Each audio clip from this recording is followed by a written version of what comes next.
ലാലേട്ടൻ എല്ലാത്തിനെയും പിടിച്ച് കുടയുന്നൊരു mass promo Asianet പുറത്തുവിട്ടിട്ടുണ്ട്.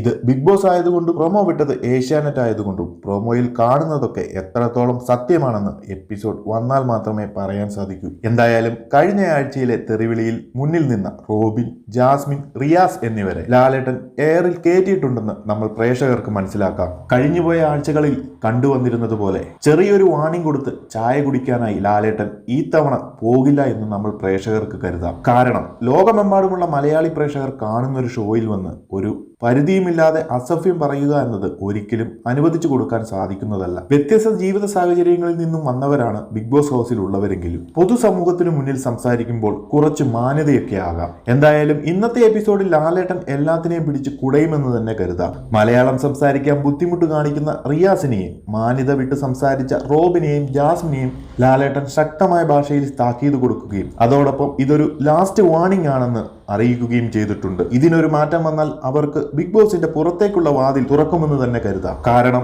Big boss നിയമലംഘനത്തിന്റെ പരിധികൾക്ക് അപ്പുറമായിരിക്കുന്നു കാര്യങ്ങൾ. അതിനാൽ തന്നെ ബിഗ് ബോസ് ഹൗസിൽ പ്രേക്ഷക പിന്തുണ ഉള്ള കണ്ടസ്റ്റന്റ് ആണെന്ന് പറഞ്ഞാലും ഇനിയൊരു അവസരം കിട്ടിയെന്ന് വരില്ല. അതിനൊരു ഉത്തമ ഉദാഹരണമാണ് Bigg Boss Malayalam season 2 Rajith കുമാറിന്റെ പുറത്താക്കൽ. അപ്പോൾ Bigg Boss Malayalam season 4 review നമ്മുടെ ചാനലിൽ കാണുന്ന എല്ലാ സുഹൃത്തുക്കളും ചാനൽ സബ്സ്ക്രൈബ് ചെയ്യുക.